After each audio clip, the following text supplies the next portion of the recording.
Moi j'ai beaucoup écouté, j'ai beaucoup réfléchi et je ne veux pas d'une victoire qui porte le poids d'un tel soupçon. Jean Sarkozy jette finalement l'éponge devant l'ampleur de la polémique.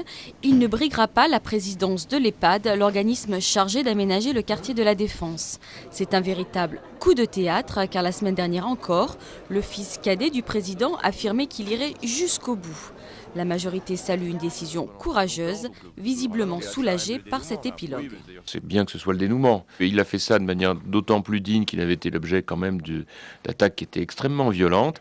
Et que la manière dont il l'a analysé hier soir montrait de sa part une grande maturité.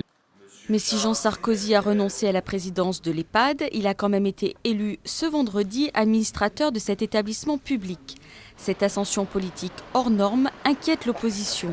Les partis de gauche ont manifesté peu avant le vote au Conseil général des Hauts-de-Seine pour dénoncer une dérive monarchique du pouvoir.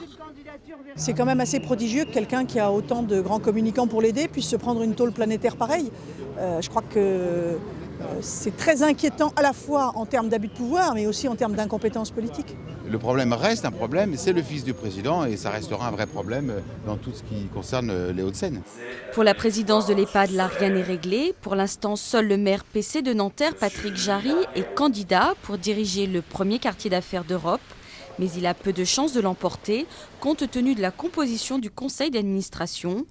Le scrutin doit avoir lieu le 4 décembre.